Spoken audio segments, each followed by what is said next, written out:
কিন্তু বিএনপি আসার পর আর নতুন আওয়ামী লীগ থেকে বিএনপিতে যোগ দেওয়ার পরে টিটু আকনের সহযোগিতা ইলিয়াস মাদ্দর, সালাম সর্দার, জলিল শিকদার আরো গং অনেক লোকজন আমার এই বাজার থেকে উচ্ছেদ করে দেয়।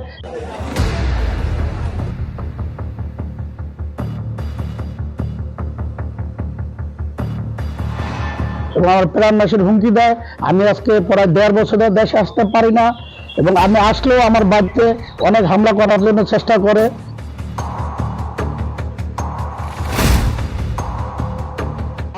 এই পলাই লেগে সোজা কথা, এদের থেকে পালানো ছাড়া কোনো উপায় পাই না। গত 10 তারিখে আমি বাজারে আসি, আসার পর আমার ভাই ওই ভাড়া উঠাইতে গেছে। 10 তারিখে সবাই দোকানদার ভাড়া দেয়, ওরে মার মুড়ি দিয়া আমাদের ওখান থেকে ধাওয়াই দিছে। আমিও ছিলাম বাজারে।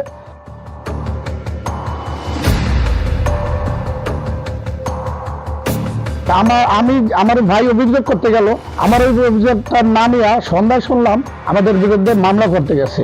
এই মামলা টিটু আকনের সহযোগিতা, বিএনপির সেক্রেটারি টিটু আকনের সহযোগিতায় এরা বিএনপির যোগ দিয়া এরা আমাদের এই বাজারটা উচ্ছেদ করে দিছে। আগে নিত 100 টাকা ভাড়া, ওখানে 150 করে 1 বছর ধরে। মোদের বাইনারা বর্তমান নাই, বর্তমানে হ্যাঁ গো দেখি না আর কি। যে আহে হারাই দেই, ওই যে মনে করেন আমাদের যাত্রা লয়ে হলো গেঞ্জাম, বুঝলেন, যে হারাই দেই। আগে আসলে ব্যাংকে আছে, ওই যে আপনাদের গল্পের আসলে সব লেগে গেছে। আবুল মাদ্রি উঠে একবার ছোট ভাই কানা ওটাই ওই খায় আর কি, কারোদের না দেয় করতেন আর কি।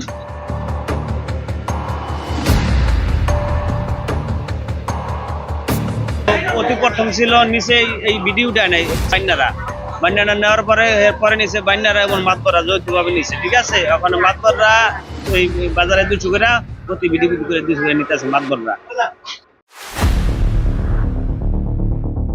এই হাটটার মধ্যে যে জায়গা আছে, এই জায়গার মধ্যে অর্ধেক আমার বাবার, অর্ধেক আমার চাচার। আমার চাচার অর্ধেকের থেকে আমি 8 করা জমি ক্রয় করছি। আর আমার ওয়ারিশ সূত্রে আমি মালিক, আমার জমি আছে। আর আমার 2 বোনের সম্পত্তি এখানে আছে, বোনেরা কোনো সম্পত্তি নেয় নাই। আর বড় ভাই, আমরা কোনো ভাই জমি বিক্রি করি নাই, একমাত্র চেয়ারম্যান বিক্রি করছে। কিন্তু চেয়ারম্যান বিক্রি করার পর এই হাট আমার ছিল, বৈনগর নিয়ে ঠিয়া আমি এই হাট দখলে ছিলাম। কিন্তু ইকবাল হোসেন অপু যখন এমপি হইল, তখন তারা আইসা চকের জমি ফালাই দিয়ে আইয়া হাটদার দখল করে আমাকে লোকজনের মারপিট করিয়া ঘর দুয়ার ভাঙ্গা ছিঁড়া তারা জুলুম করে খাজনা উঠান শুরু করে দিল। এমপি সাহেবের একটা নেম প্লেট লাগাইয়া যে উদ্বোধক ইকবাল হোসেন অপু, হাটের মালিক তারা। আমরা তখন তাদের সাথে কোনো জোর প্রতিবাদ কিছুই করতে পারি নাই। তারপর আমরা একটা মামলা করে রাখছি, সেই মামলায় আমাদের পক্ষে রায় হবে আশাবাদী। এখনো মামলা চলমান। বাজারটা আমি সাবেক চেয়ারম্যান মুজিবুর মাদ্দর থেকে কিনছি। কেন আমার দলিল আছে, আমার কাগজপত্র সব কিছু আছে।